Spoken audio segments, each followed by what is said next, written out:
네, 안녕하세요. 동포세계 김용필입니다. 2020년 12월 27일 마지막 주 일요일을 맞이하면서 한번 여러분들하고 새해를 맞이하기 전에 한 해를 한번 정리해 보자 라는 취지에서 2020년 올해의 주요 뉴스를 월별로 한번 정리해서 여러분들의 말씀을 드리고 있습니다. 지난 1부에서는 1월달에서 4월달까지 한번 봤고요. 다음은 5월달 이어서 한번 보도록 하겠습니다. 건설 분야 국가기술 자격증 취득자에게 재동포 F4 부여. 네, 5월 11일부터 시행을 했죠. 이 재동포 체류 자격을 부여해주는 정책, 보통 2010년도서부터 이제 본격적으로 시행이 됐다. 처음에는 한국에 유학을 와서 이 석사과정 2학기 이상을 마친 그런 유학생들을 주 대상으로 줬다가 나중에는 차츰차츰 이렇게 확대를 했었죠. 그래서 지금 만 60세 이상이 되면 고령 동포들에게 F4 체류 자격을 좀 부여해주게 됐고, 그리고 2012년도서부터는 이제는 법무부가 정한 이 국가 기능사 자격증을 취득을 하게 되면 국가 기술 자격증이죠. 하면은 이제는 F4 체류 자격을 부여해 주었는데요. 5월 11일부터는 이 건설 분야 이 국가 기능사 자격증을 취득하게 되면은 역시 재동포 체류 자격을 부여를 해준다 이렇게 발표를 했습니다. 그래서 이 동포사회에 상당히 건설 국가 기능사 자격증 취득의 붐이 일었죠. 그래서 코로나19 때문에 한참 얼어붙어 있던 이 동포 기술교육 시장이 이것으로 인해서 또 이렇게 활기를 찾는 그런 상황이 됐습니다. 그래서 많은 분들이 이 기능사 자격증을 취득하기 위해서 기술 교육기관인 학원 등을 다녔을 텐데요. 근데 이 국가기술 자격증을 취득하고 나서도 지금 코로나19로 출국하지 못하고 출국 유예를 받고 계신 분들은 여기서 체류 자격 변경을 해주지 않는다 해서 지금 좀 아주 불만을 좀 품고 계시죠. 그래서 출국했다가 다시 방문 취업 비자로 들어와서 그런 다음에 F4로 체류 자격으로 변경을 해야 되는 이런 상황이 되었는데요. 어떤 그런 상황입니다. 거기다가 12월 달 들어서 이 H2 체류 자격 있는 분들 만기가 되지만은 1년 단위로 지금 연장을 받을 수가 있죠. 이런 분들도 이 국가 기능 자격증을 취득을 하게 되면은 재동포 체류 자격으로 또 부여할 수 있게 있죠. 그래서 좀 그런 상황입니다. 이게 5월 11일부터 시행한다고 하는 이 정책이 지난 4월 22일 법무부가 발표를 했습니다. 그래서 중국 동포 H2나 F4 체류 자격 안내 관련돼서 발표를 했는데, 이 발표 나와서 제가 유튜브 방송을 하니까 한 5만 1000명 넘게 본 걸로 조회수가 나와 있네요. 상당히 많은 분들이 관심을 끌었던 정부의 정책이 아니었나 생각합니다. 그래서 사실 코로나19가 아니었다고 하면은 많은 분들이 재동포 체류 자격으로 변경을 받았을 거라고 보는데요. 좀 코로나19 때문에 좀 국가기술 자격증을 취득하고도 병행하지 못하신 분들 상당히 많죠. 현재까지 이 재동포 체류 자격을 갖고 있는 국내 체류하고 있는 분들이 한 40만이 조금 넘습니다. 그 중에 중국 동포들이 한 36만 명 정도 이렇게 차지하고 있습니다. 방문 취업 동포들은 지금 한 19만 명, 고려인 동포까지 합하면 한 20만 명 조금 넘는 걸로 알고 있고요. 방문 취업 체류 자격에서 이 재동포 체류 자격으로 많이 전환이 됐다. 그래서 이 재동포 체류 자격이 한 40만 명 정도 되기 때문에 이제는 방문 취업 체류 자격은 좀 서서히 종식시키고 재동포 체류 자격으로 일괄적으로 변경을 해서 거기에 맞는 동포 체류 정책을 펼쳐 나가야 되는 시기가 아니냐, 이런 목소리를 꾸준히 내고 있습니다.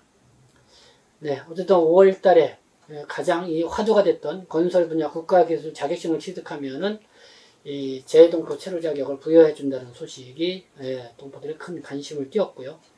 어떤 우리 교육기관에도 상당히 어려움이 있었는데 다시 활기를 띄었습니다. 그래서 이런 생각을 해봅니다. 이 교육기관에서 이 학원, 그죠? 이 학원이나 교육기관에서 지금 기술교육 자격증을 취득하고도 재동포 체류 자격을 부여받지 못하고 있는 동포들을 위해서 재동포 체류 자격으로 부여해달라고 하는 목소리를 강력하게 좀 내야 되지 않냐. 이 학원비는 받고선 다 교육을 시키고선 결국은 이렇게 체류 자격 변경을 되지 않는다고 하면은 학원 원장들도 곤욕일 텐데요. 어쨌든 함께 이 교육기관에서도 말씀에서도 목소리를 내주는 게 필요하지 않냐. 이런 또 얘기를 해드리고 싶습니다. 6월 달에는 국가인권위 재난지원금 외국인 배제는 차별 평등권 침해 서울시와 경기도의 권고. 앞서 이 4월 달이죠. 앞서서는 안산시가 안산시에 거주하고 있는 외국인이 한 88,000여 명에게 외국 국적 동포까지 포함해서요. 1인당 한 7만원씩 이 재난지원금을 이제 지원을 한다 발표를 해서 관심을 모았죠. 근데 이 서울시와 경기도 물론 이 영주 자격하고 그 다음에 뭐 한국 국적을 취득한 또 결혼 이주 여성들은 포함되기도 했지만은 이 방문 취업 체류 자격, 재동포 체류 자격을 갖고 있는 이 동포분들은 재난지원금에 받지 못하는 대상이었었죠. 경기도도 그렇고 서울시도 그렇고요. 근데 이거에 대해서 저는 외국인 또 동포 지원 단체들이 이 재난지원금 외국인 배제는 차별이고 평등권 침해이다고 하면서 국가인권위원회에 또 제기를 했고, 그리고 법무부 앞에 가서도 그리고 서울시 앞에 가서도 이렇게 시위를 하고 기자회견을 했습니다. 그래서 국가인권위원회가 이런 광고를 한 거죠. 서울시하고 경기도에 재난지원금 외국인 배제는 차별 평등권 침해이니까 새로운 대책을 강구해서 마련을 하라, 이렇게 나온 것입니다. 그래서 좀 이런 뉴스가 이때는 좀 관심을 모았고요. 6월 달에는. 7월 달에 주요 관심은 코로나19 장기화로 이 중국 동포 이 고충 상당히 많아졌죠. 그래서 중국에 가고 싶어도 비행기가 없어서 못 가시는 그런 분들도 많이 생기게 됐고요. 그래서 제가 7월 달에 들어서는 이거 코로나19가 벌써 7월 달이니까 5개월이 지난 거잖아요. 한국에서만 5개월째 이렇게 코로나19가 잠잠해지지 않고 계속 이걸로 인해서 출국 유예를 받고 있는 동포분들 아무것도 하지 못하고 어려움을 갖고 있다. 그리고 지금 이 코로나19가 이렇게 장기화로 인해서 이 중국 동포들이 고충이 많아지고 있다. 그래서 이거를 계속 제가 대외적으로 알리기 위해서 유튜브 방송을 통해서도 이 코로나19 장기에 따른 이 특단의 출입국 정책이 필요하다. 이런 목소리를 계속 내긴 했었습니다. 그래서 일부 받아들였다고 봐야 될까요? 아니면은 계속 참 답답한 이런 상황인데요. 그래서 동포들 호솔글도 저한테 이메일을 보내주셔가지고 그것도 좀 보내드렸는데요. 특히 이게 코로나19 때문에 정말 이 비행기, 하늘길, 또 발길이 끊겼죠.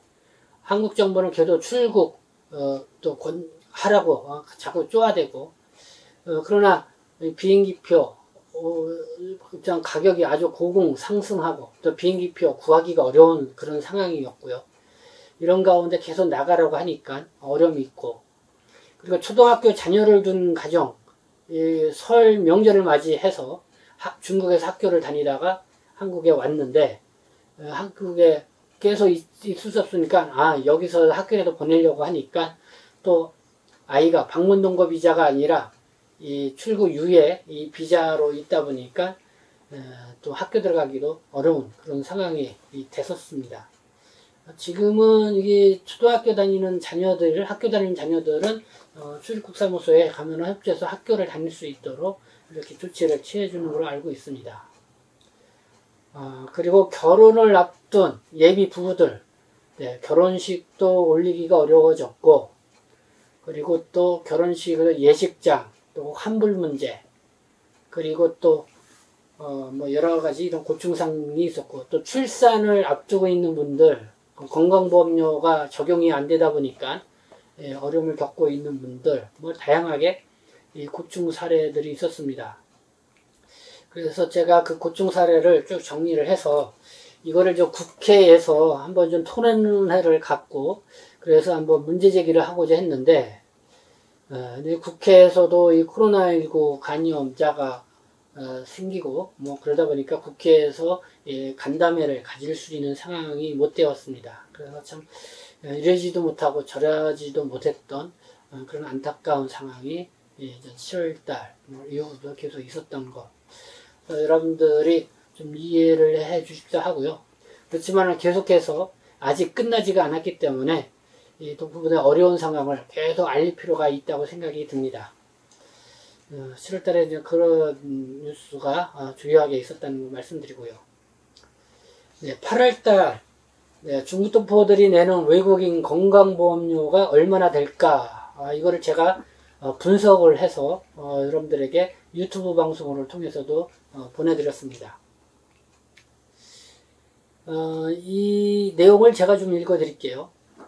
외국인 건강보험 부정수급이 지난 5년간 316억 원이었다. 이 국회의 강기훈 의원 측이 2015년부터 올해 6월 말까지 지금 5년 6개월간 외국인들이 건강보험증을 대여 또는 도용하거나 자격상실로 급여를 부정수급한 금액이 316억 원, 1600만 원이었다. 모두 인원을 따지면 33만 1384명이었다. 이렇게 발표를 했습니다. 그래서 외국인 건강보험제도에 대한 이 부정적 여론이 들끓었죠. 그래서 마치 외국인이 건강보험료를 내지 않고 이 부정수급을 하고 있다는 인상을 주었기 때문에 그랬죠. 그래서 제가 다시 한번 자료를 한번 여기저기 뒤지겨 봤습니다.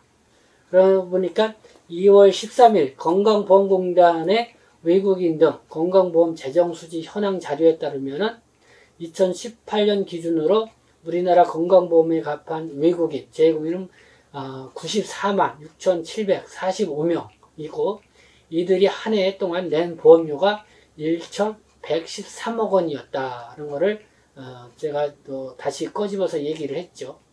그래서 외국인 가입자의 건보 재정 수지를 보면은 2015년부터 2018년까지 최근 4년간 총 9,417억 원, 즉 1조 원 가까이가 흑자를 기록했다. 이 말은 외국인 건강보험 가입자가 낸 보험료가 보험 혜택을 받아 의료비 지원을 낸 금액보다 훨씬 더 많았다는 것을 말해준다. 그러나 이 부정수급만 볼 것이 아니라 외국인이 얼마나 많이 내고 있는지도 봐야 한다. 그런 주장을 제가 펼친 것입니다. 이 강기훈 의원은 보건복지위원회 소속 의원이죠.